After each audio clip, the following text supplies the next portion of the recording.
กินข้าวน้ำกันบัดนี้พี่น้องกินข้าวไปโทรนะโอ้อาหารก็มีป่นปลานะพี่น้องนี่ป่นปลาตุ๋นตีนไก่ตำข้าวปุ้นพวกหนอคาป่นปลานิ่นพี่น้องมาข้าวเหนียวร้อนๆแซ่บๆหิวข้าวแล้วแบบนี้ข้าวแรงเด็กนี่อืมอืมครับเป็นยางมาเด้อพี่น้องเด้อไปย่างเว้นเนี่ยมาเด็กนะรีหิวข้าวเบิ่งนี่ตำข้าวปุ้นพี่น้อง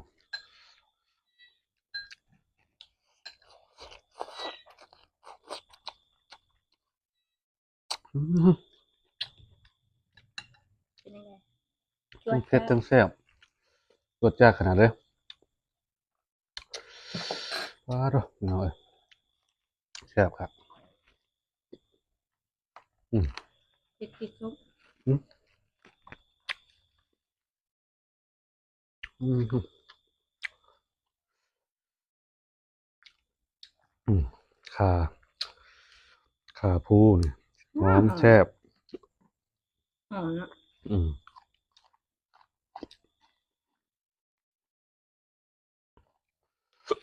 อือืมมมันเผ็ดพอดครบอายุแล้วอืมถึงอายุยืนอืมแซ่บพี่น้องกันเด้ออืมจวดจ้าเลยเนาะครับ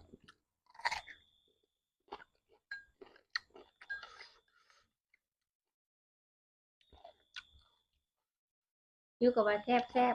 อืมก็ตามแซ่บได้ปะหนูว่าอืมอิ่มแล้วก็เมือมันอืม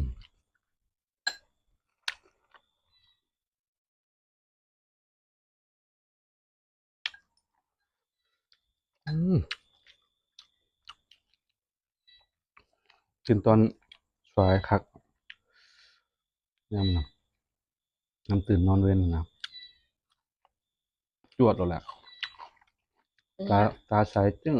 อืมอืมอืม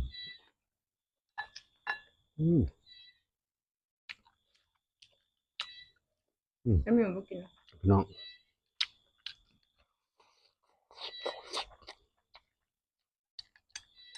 อ๋อ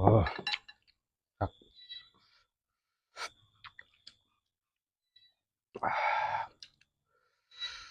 อืมอืมอืม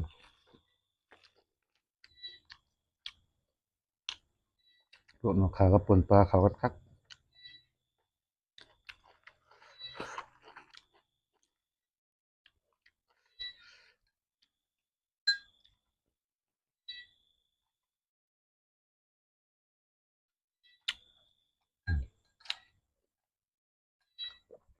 อืม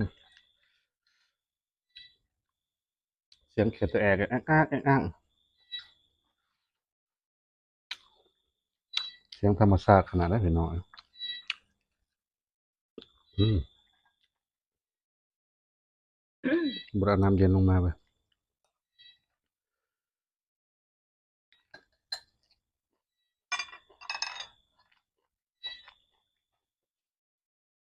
เอานะ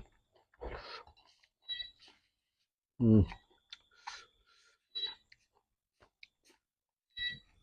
อืมอืมอยู่เขาแห้งพี่น้อง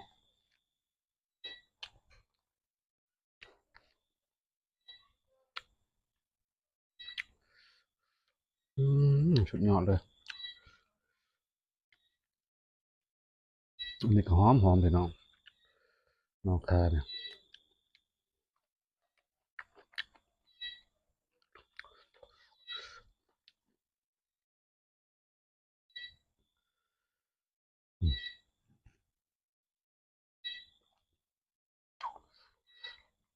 อืม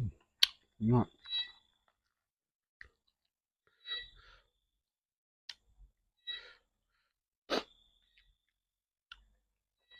เด้อพี่น้องเด้อกินน้ำกันเด้อ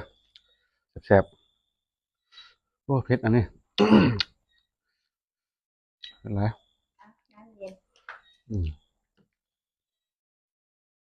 อืม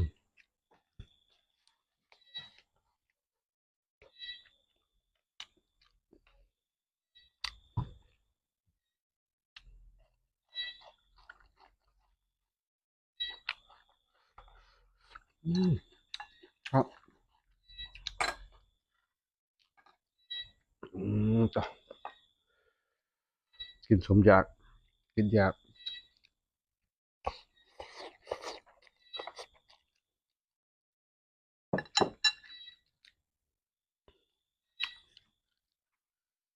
อืมตัวเจี๊ยดขนาดเลย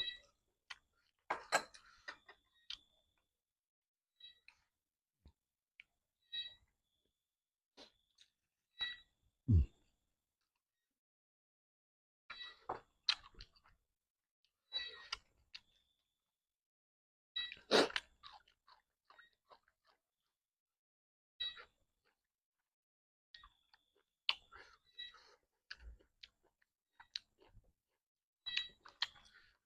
อื่นทำอะไรจังมากปะอืมอืม นั่งเลาะเล่นนะ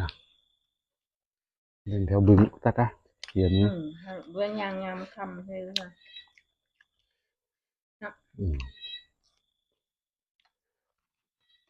ถ้ามองลูกจะไปเวียงนะ อืม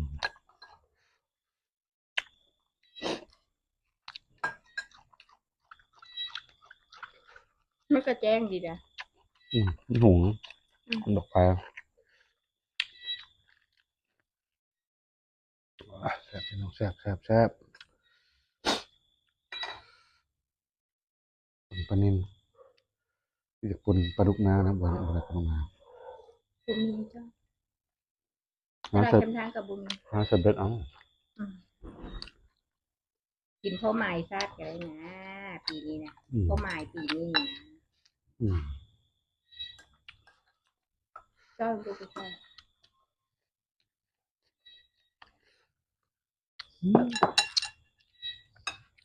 จักว่าได้ครบประจับไปค่ะ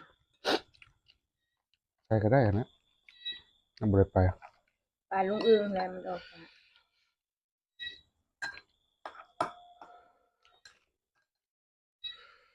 ก็ใช้แถวนอกเดี๋ยวไปลูกนา